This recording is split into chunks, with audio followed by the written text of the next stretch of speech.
오늘의 말씀은 창세기 26장 22절 말씀입니다. 이삭이 거기서 옮겨 다른 우물을 팠더니 그들이 다투지 아니하였으므로 그 이름을 르호봇이라 하여 이르되, 이제는 여호와께서 우리를 위하여 넓게 하셨으니 이 땅에서 우리가 번성하리로다 하였더라. 아멘. 여러분, 이케아라는 그룹을 잘 아시죠? 세계적인 가구 매장인데 지난 2월 아랍에미리트의 수도 두바이에 2호점을 이케아가 냈습니다. 그런데 굉장히 큰 규모의 매장을 만들었는데 결정적인 단점이 하나 있었답니다. 매장을 크게 짓다 보니까 도심에서 떨어진 곳에 매장을 지었다는 게 큰 단점이었습니다. 매장이 성공하려면 접근성이 좋아야 하고 빠른 시간에 매장에 와야 되는데 너무 떨어져 있으니까 사람들이 오는 게 힘든 거예요. 이 매장을 오픈하면서 어떻게 하면 멀리서도 오고 싶은 마음이 들게 할까, 이 마케팅에 대해서 고민을 하기 시작합니다. 그러면서 이 사람들이 기가 막힌 전략을 하나 내놨습니다. 이겁니다. 출발지에서 매장에 오기까지 걸린 시간을 보여주면 돈으로 돌려주는 거예요.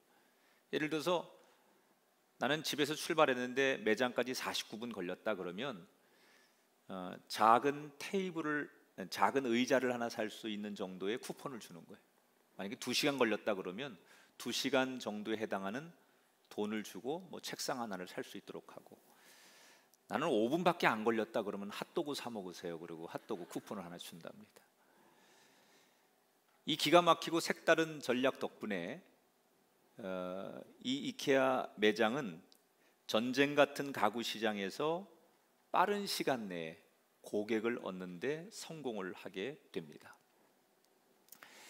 흔히들 많은 분들이 사업을 전쟁이라고 하지 않습니까?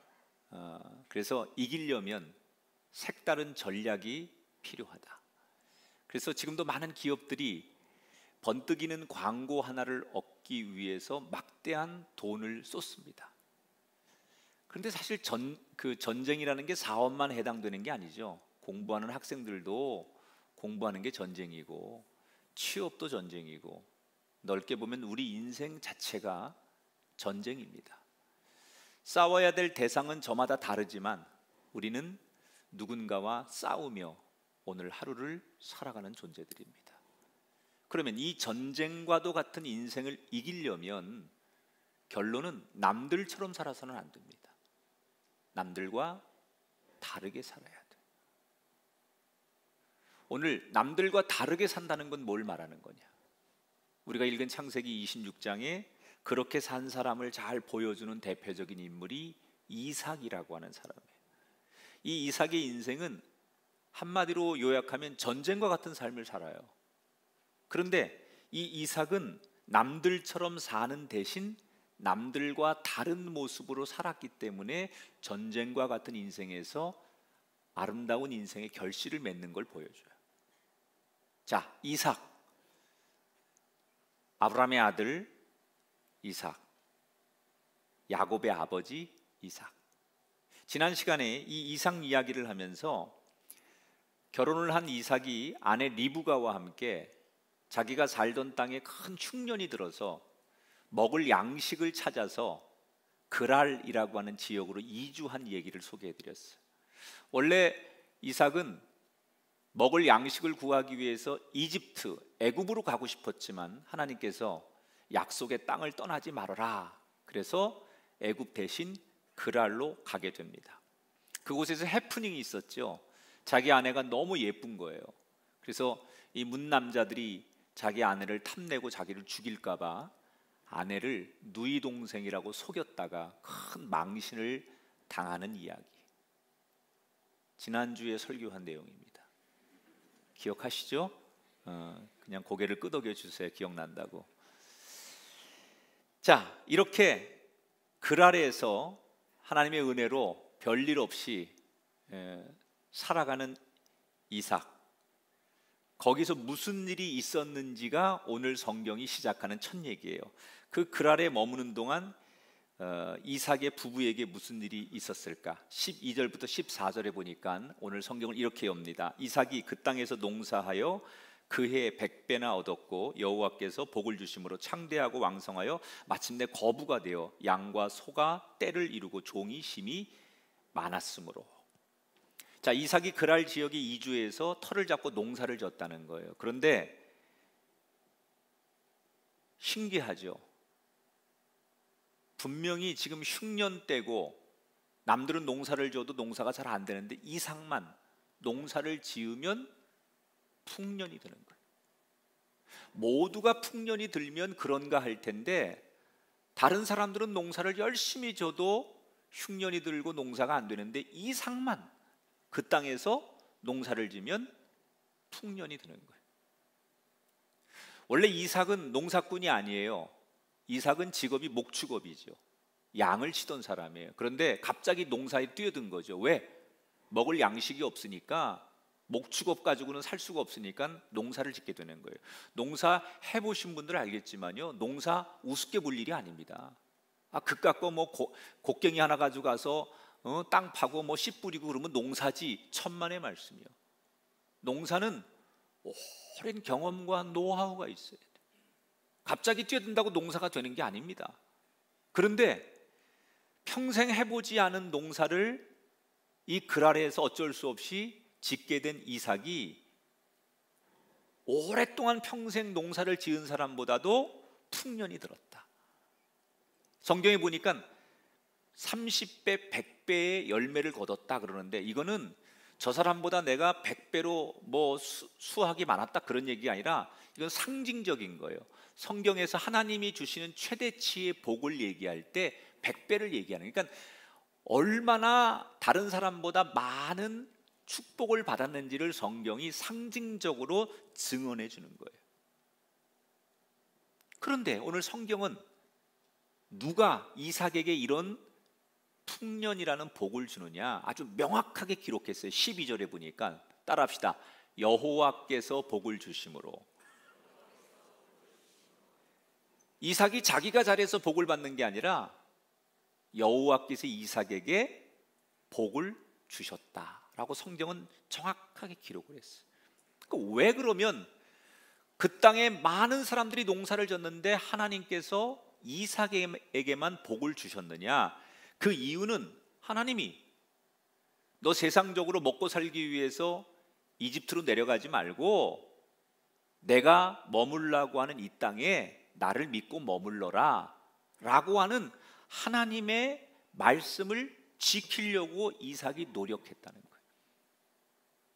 우리가 신앙생활하면서 교회 다니는 사람들이 제일 힘든 것 중에 하나가 뭐냐? 자기 고집, 자기 계획, 자기 생각을 내려놓는 거예요. 교회를 안 다니면 상관이 없어요. 교회를 안 다니면 충돌할 게 없어요. 세상에서 말하는 상식과 세상의 가치관대로 살면 돼요. 그런데 교회를 다니면 때때로 세상의 가치관과 세상이 주는 상식과 충돌할 때가 있어요. 성경 말씀. 근데 나는 이미 오랫동안 내가 세운 계획과 또 내 생각들을 가지고 내 인생을 잘 설계해 놨는데 하나님을 믿으면서 교회를 다니다 보니까 성경이 나에게 말하는 것이 내 생각하고 다를 때가 있다는 거예요. 이게 제일 신앙인들이 힘든 거거든요. 근데 지금 이삭은 자기 생각에는 이집트로 가서 그 자본주의와 먹을 것이 많은 이집트로 가는 게 먹고 사는데 제일 유리하다고 생각했는데 하나님께서 너 이집트 가지 말고 그냥 거기 머물러라. 그래서 자기의 고집, 자기 생각을 꺾고 하나님 말씀대로 그냥 그 땅에 머물렀더니 그 모습을 지켜보신 하나님께서 이삭에게 다른 사람보다 더 많은 축복을 주셨다는 거예요. 여러분, 오늘 이 이삭에게 주신 이 하나님의 축복이 여러분의 것이 되길 바랍니다. 당신 왜 그렇게 잘 돼? 당신 가정은, 당신의 자녀는, 당신의 인생은 왜 그렇게 행복해? 이렇게 누군가가 나에게 물었을 때 여러분 과감하게 이 대답을 할 수 있게 되길 바랍니다. 여호와께서 나에게 여호와께서 우리 가정에게 복을 주심으로. 내가 잘해서가 아니라 하나님께서 나에게 복을 주심으로. 그런데 하나님은 어떤 근거에서 복을 주느냐? 내 생각, 내 계획을 내려놓고 하나님의 생각에 순종할 때. 이삭은 그래서 낯선 그랄 땅에서 엄청난 부자가 돼요. 이제는 걱정거리가 없어졌습니다. 그런데 인생이라는 게 여러분 오름과 내림을 반복하는 게 인생 아닙니까? 열심히 올라가서 이 정상에 서면 이젠 됐다고 생각하지만 다시 내리막길이 존재하는 게 인생이듯이, 풍년이 들어서 이제 먹고 살 만한 문제가 해결이 되니까 걱정이 없을 줄 알았는데 이삭은 생각지 못한 다른 문제 하나가 터지는 거예요. 그게 뭐냐? 이삭이 지금 살고 있는 그랄은 엄밀히 말하면 이삭에겐 외국입니다. 자기 나라가 아니죠. 지금 이삭은 외국인이에요. 근데 그 땅에 살고 있는 사람들이 보니까 아니 외국 사람이 우리나라 들어와 가지고 너무 잘 되는 거야. 장사도 잘 되고 사업도 잘 되고 뭐 너무 형통하는 거예요. 그러니까 이 원래 살고 있는 본토의 사람들이 텃세를 부리기 시작합니다. 시기하고 질투해서 이삭이 잘 되는 거에 대해서 텃세를 부리죠. 그래서 분풀이를 하는데 오늘 어떤 분풀이를 하느냐? 이삭이 쓰고 있는 운물을 막아버립니다. 그리고 나중에는 이삭이 너무너무 이렇게 잘 되니까 그랄 지역의 왕까지 동원해서 왕이 행정적인 명령을 내리죠. 너 우리 땅에서 나가라. 그리고 추방 명령을 내려요. 이유가 없어요. 이 이삭이 너무 형통하고 너무 잘 되니까 외국 사람이 우리나라 사람보다 훨씬 더 힘이 세지니까 이걸 경계하기 위해서 왕과 그 본토의 사람들이 이삭을 그랄에서 내쫓는 거예요.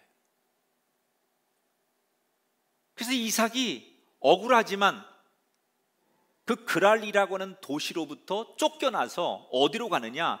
저 외곽에 지금으로 하면 아주 산골짜기 같은 그런 곳으로 이삭이 이전을 합니다.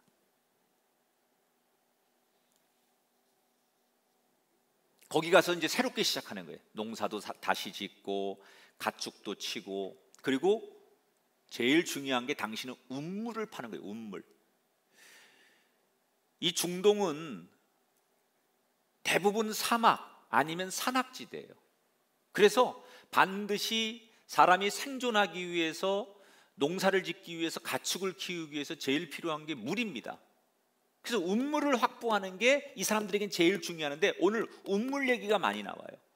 이전을 하자마자 이삭이 운물을 파야 되는데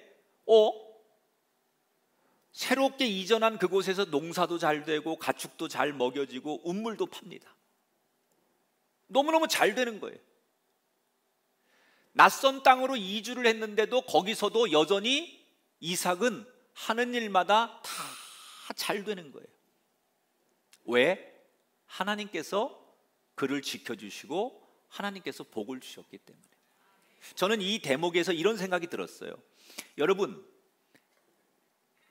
복은 상황이나 환경이 주는 게 아니에요. 저 사람 저렇게 좋은 조건을 만나고 좋은 상황을 만났으니까 복 받을 거야. 이게 여러분 복이 아니에요. 복은 상황이나 환경이 주는 게 아니라 복은 하나님이 주시는 거예요. 어떤 상황이나 어떤 조건이나 어떠한 환경일지라도 하나님이 그에게 복을 주시고 하나님이 동행하시면 그 인생이 복을 받는 거예요. 아무리 최상의 조건일지라도 하나님이 동행하지 않으면 복을 주지 않는다는 게 성경의 가르침이에요. 여러분, 저는 여러분에게 이렇게 축복합니다. 코로나19로 또는 여러 가지 위축된 삶의 자리에서 모두가 최악의 상황이지만, 그래서 무엇을 해야 될지 어디를 가야 될지 몰라 하는 여러분에게 어디를 가든지 하나님이 여러분과 동행하셔서 하나님 때문에 이 최악의 상황에서도 복을 받는 여러분 되기를 주의 이름으로 축원합니다. 그래서 그가 산골짜기에 가서 새롭게 다시 재기를 하는 거예요. 이젠 됐다고 생각했어요. 그런데 또 어려운 일이 닥쳐요. 너무나 잘 되는 이 이삭을 여전히 시기하고 기분 나빠했던 이웃들이 또 시비를 거는 거예요. 뭐라고 시비를 거느냐? 야, 네가 판 그 우물 그거 우리 땅이잖아. 우리 땅에다가 우물을 판 거니까 그거 우리 거야. 그리고 시비를 거는 거예요. 맞는 말이지만 너무나 억울한 얘기 아닙니까?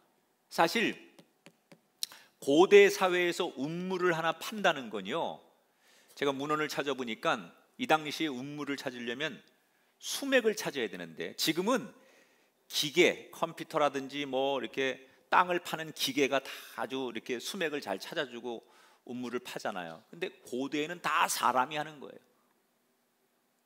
근데 문헌에 보니까 수맥을 찾는데 보통 이 당시에 100m까지 들어간대요.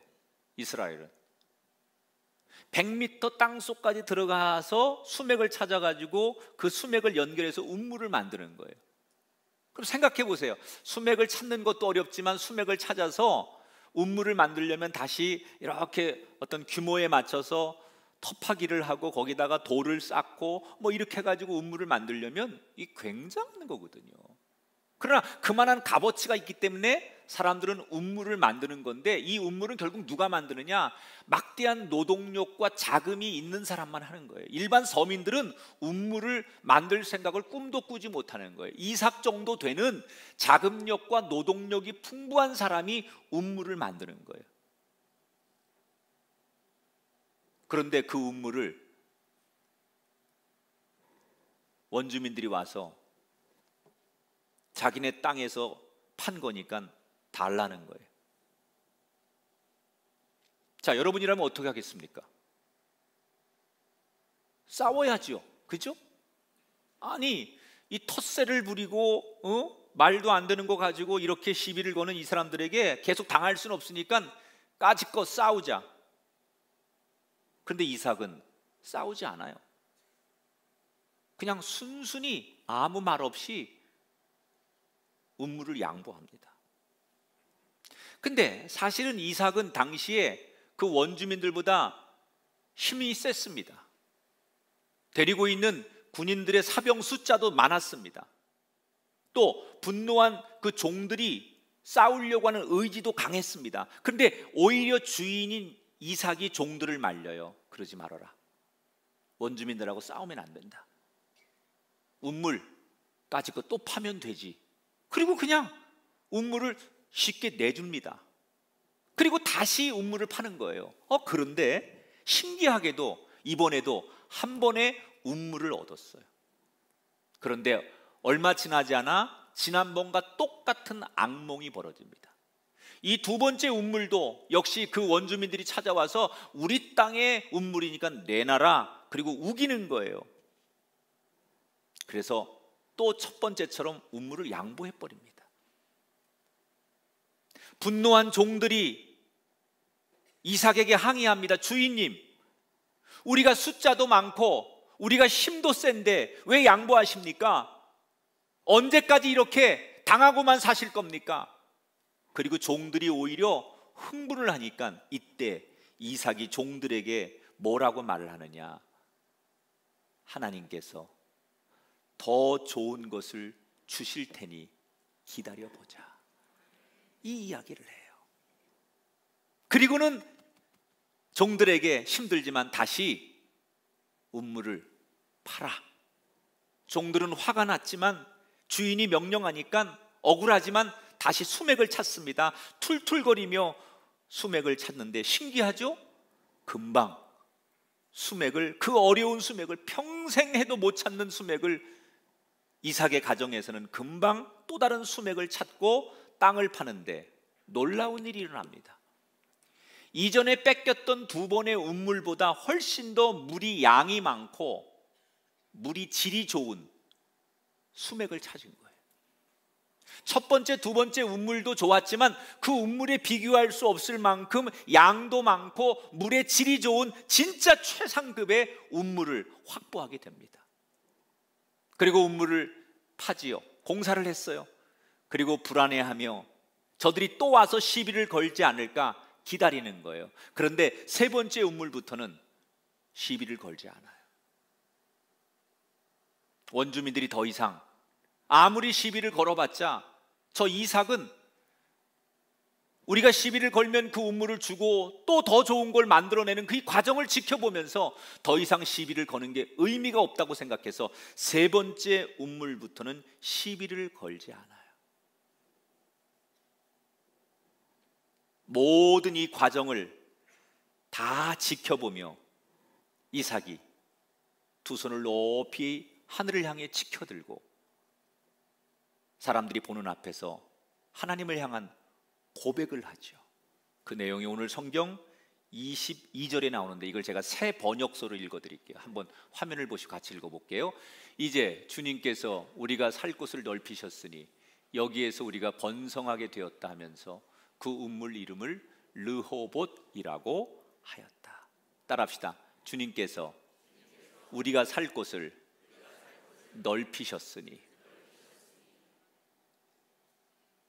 사실은 이삭도 자기가 판 우물을 생떼를 쓰면서 와가지고 내놓으라고 어긋장을 놓는 그 목자들을 보면서 화가 났었어요.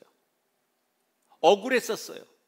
그러나 이삭이 화가 나지만 억울했지만 그것을 묵묵히 참았습니다. 왜 참았느냐? 이삭의 마음속에 바로 이것 때문에 참은 거예요. 하나님이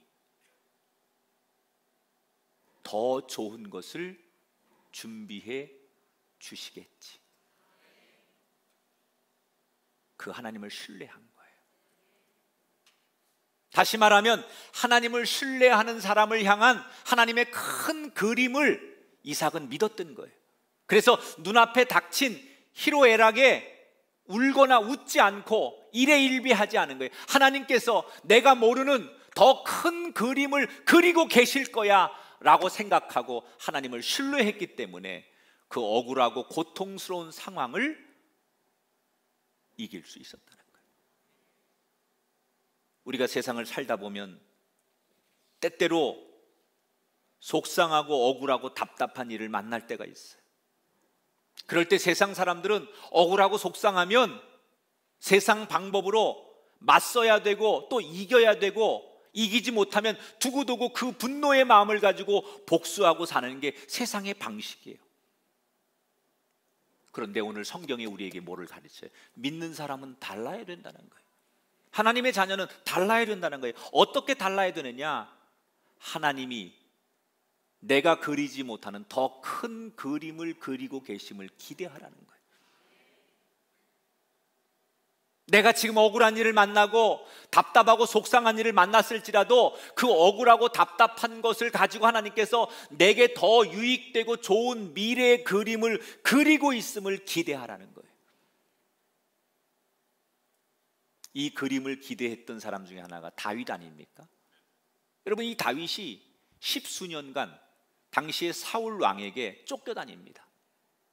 그런데 사실 다윗은 무슨 죄가 있어서 쫓겨다니는 게 아니에요. 자기는 왕에게 충성하고 나라에 충성했을 뿐인데 자기를 시기했던 사울이 그 시기의 마음으로 다윗을 죽이려고 혈안이 되어가지고 다윗을 쫓아다니는 거예요. 얼마나 억울합니까? 다윗의 입장에서.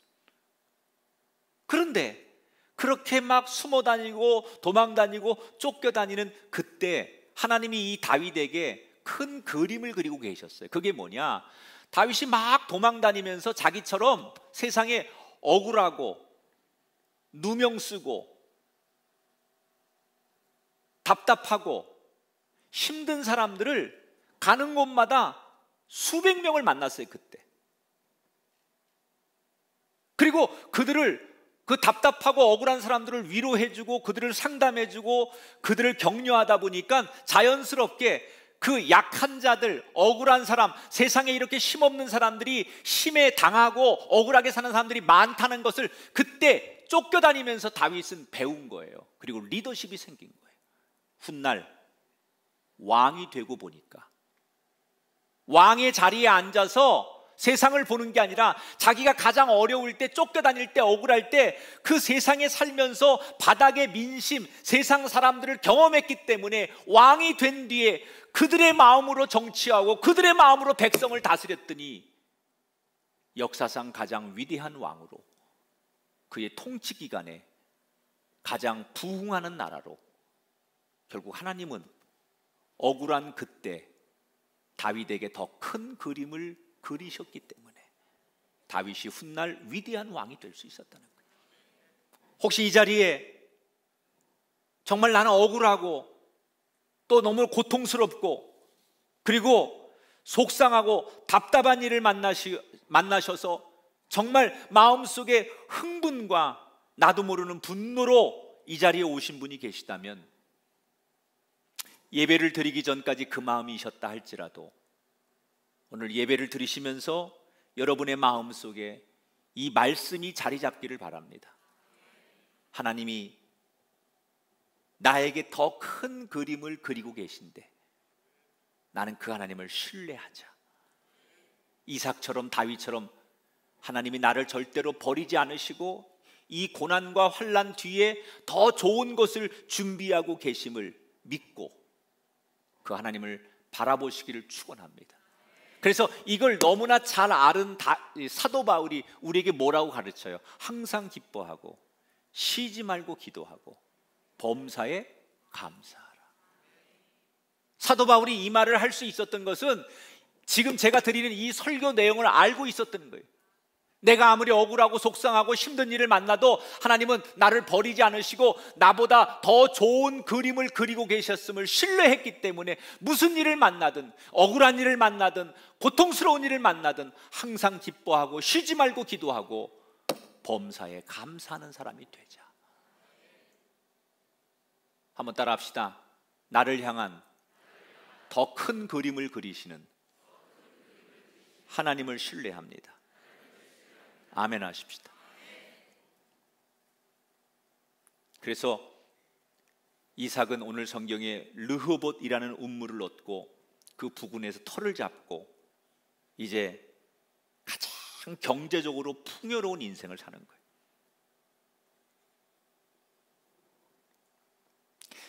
근데 지금 이삭이 살고 있는 르호봇이라고 하는 이곳은, 지도를 한번 보여주실까요? 부엘세바라고 하는 곳에서 한 30km 떨어진 곳이에요.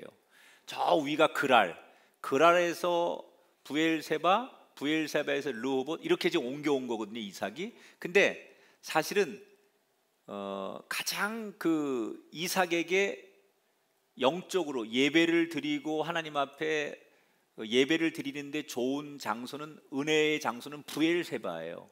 근데 지금 왜 르호봇까지 오는 거예요? 먹고 사는 문제 때문에 온 거예요. 쫓겨서 온 거예요.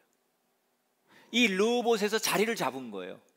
그런데 어느 날 이제는 고생할 만큼 했고 경제적으로 여유가 있고 사업으로 성공했으니까 내가 즐기면서 인생을 살면 돼 라고 만족하고 있던 그 마음에 갑자기 무슨 생각이 드느냐, 내가 세상적으로 성공했지만 하나님 앞에 예배를 제대로 드리지 못하고 영적으로 예배자로, 참된 예배자로 살지 못하는 것에 대한 갈증이 있었어요.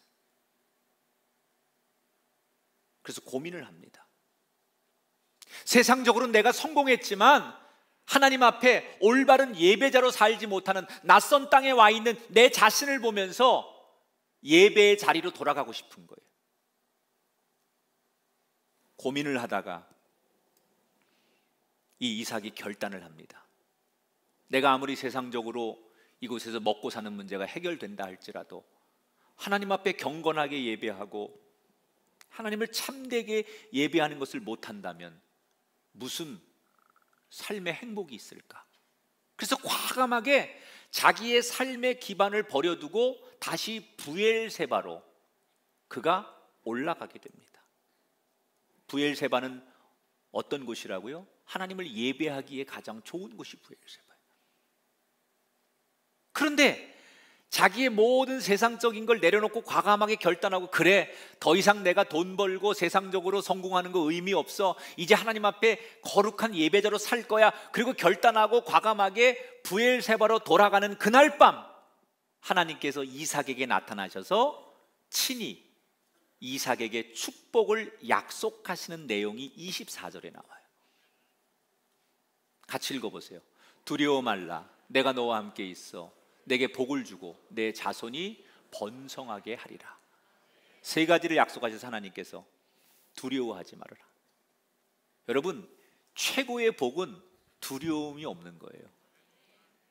아무리 돈과 권세, 명예가 많아도요, 늘 마음속에 불안한 사람은 행복하지 않아요. 그러나 진짜 단칸방에 살고요, 차 없이 대중교통 이용해도요, 하루 벌어서 하루 살아도요, 마음 편한 사람이 제일 행복한 거예요. 두려움 없는 거, 걱정 없는 게 제일 행복한 거예요. 근데 하나님이 이삭에게 뭐라고 약속하세요? 내 너의 인생을 두려움 없게 만들어주겠다.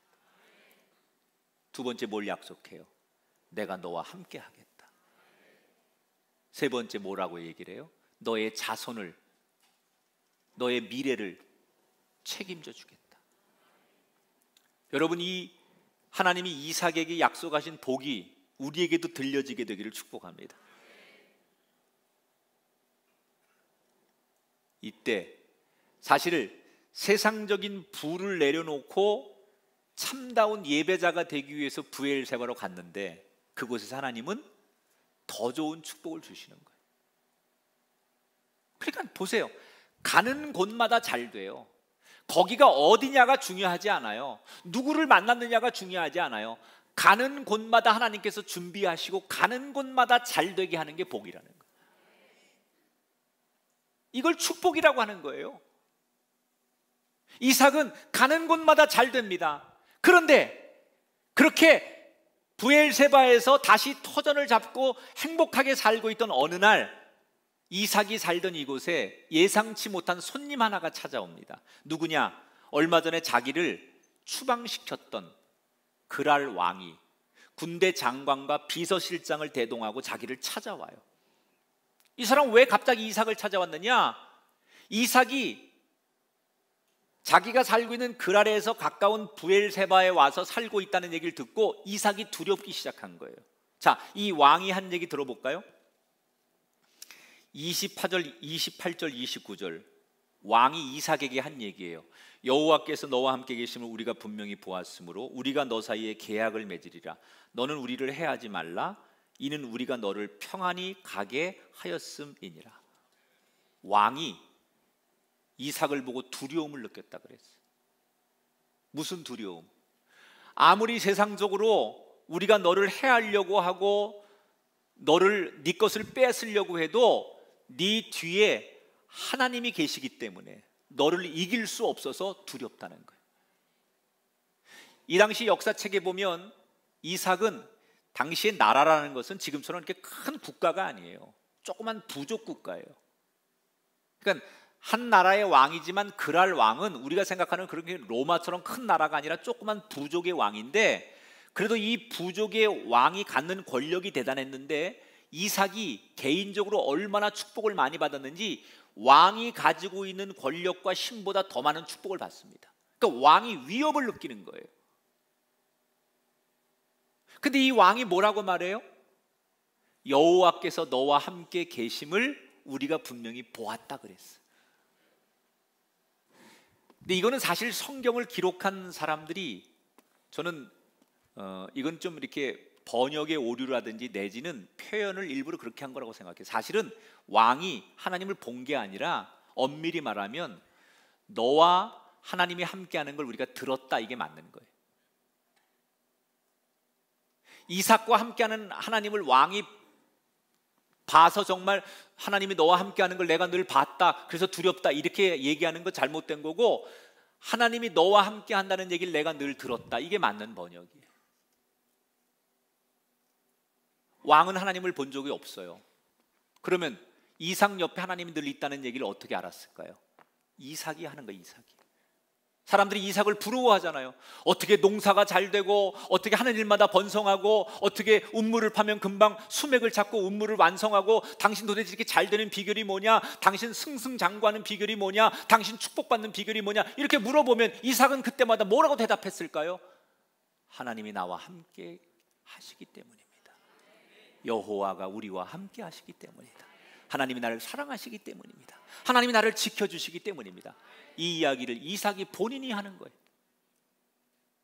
그러니까 사람들은, 왕은 그 이야기를 들으며 아, 저 이삭 옆에는, 이삭 등 뒤에는 여호와 하나님이 늘 함께 하시는구나. 이삭이 어떤 어려움을 만나고 어디를 가든지 하나님이 늘 동행하시는구나. 이것을 본 게 아니라 이삭의 간증을 통해, 이삭의 고백을 통해서 왕은 알게 됐다는 거예요. 여러분, 우리가 하나님을 보여줘야 돼요. 뭘로? 우리의 고백을 통해서. 우리가 인생이 형통할 때마다 우리는 사람들 앞에서 내가 이만큼 노력해서 또는 누군가 이렇게 도와서 됐습니다 라고 말하기 전에 하나님이 나를 사랑하시고 하나님이 저를 도와주셔서 제가 이만큼 되었습니다, 이런 고백을 드려야 돼요.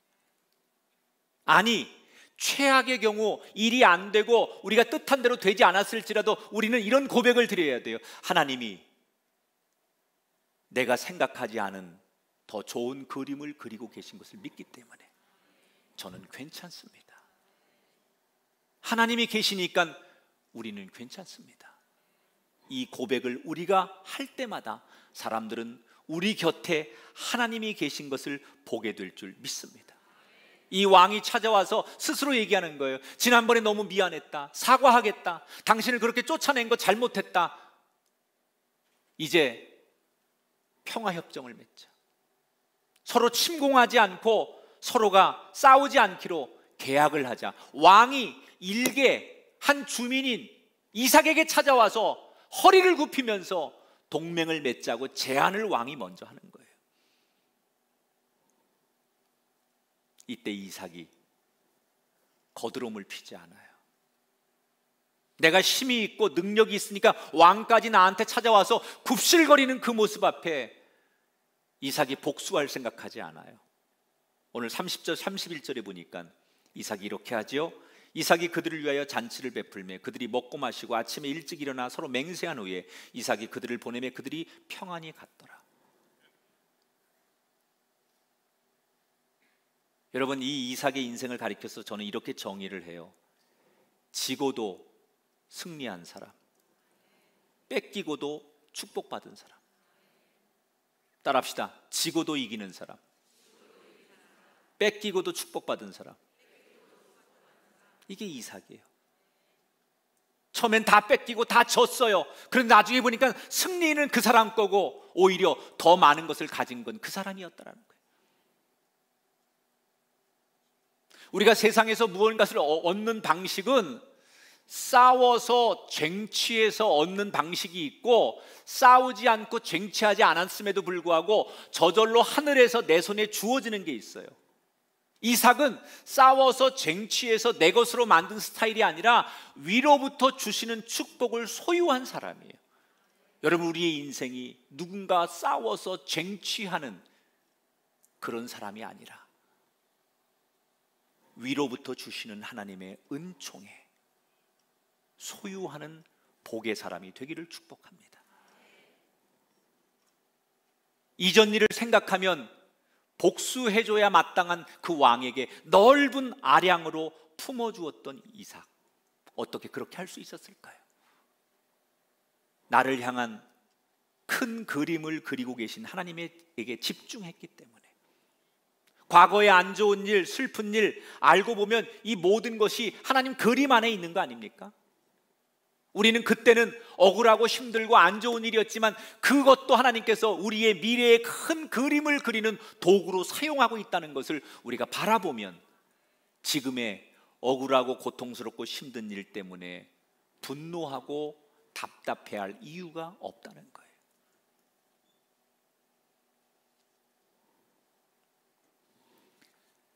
드라마 쓰는 작가, 그 대본을 쓰는 작가들이 하는 얘기를 들어보니까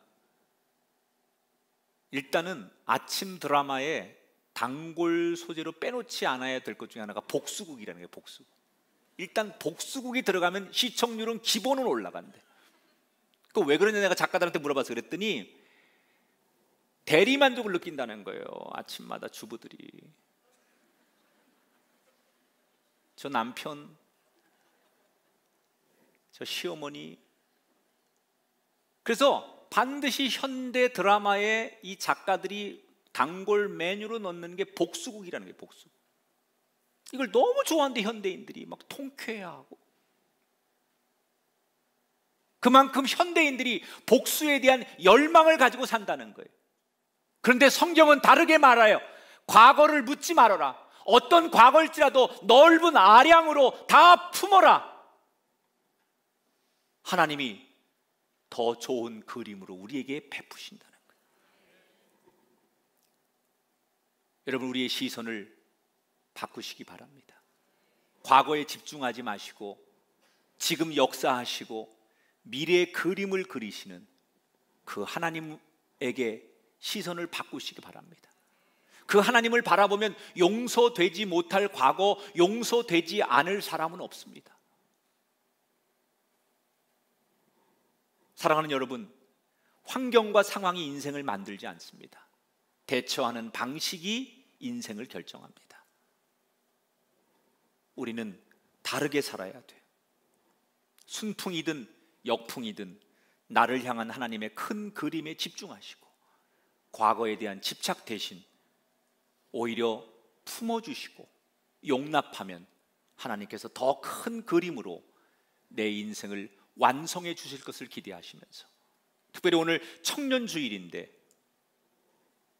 우리 젊은이들에게 축복합니다. 세상이 주는 고정관념, 편견에 도전하는 사람이 진정한 청년이에요. 세상에선 이렇게 살아야 성공하고 이렇게 사는 게 루틴이고 그렇게 가르치지만, 그런 고정관념과 편견에 기백 있게 도전하는 게 청년의 때라는 거예요. 세상의 방법이 아닌 하나님의 방법으로 세상에 도전하셔서 진짜 청년이 되시고, 우리 교우들도 나이는 먹었지만 영원한 청년, 영원한 청춘으로 세상을 이기는 멋진 그리스도인들이 되시기를 주님의 이름으로 축원합니다.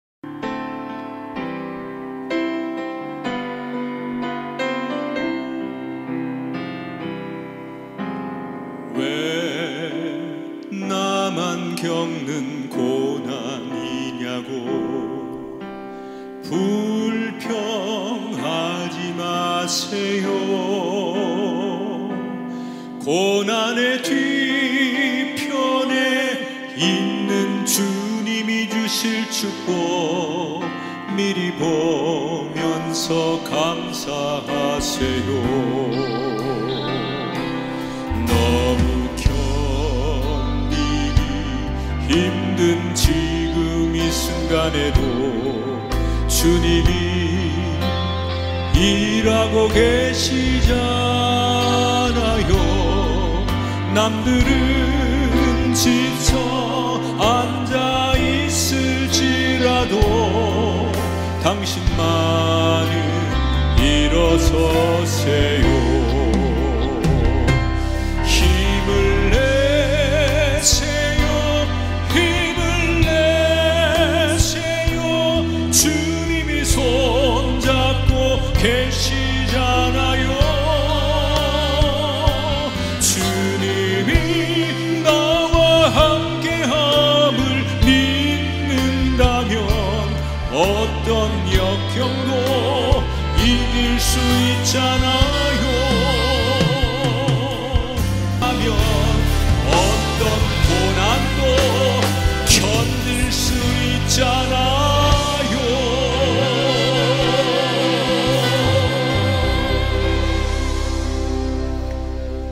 우리 두 손을 가슴에 얹고 기도하겠습니다.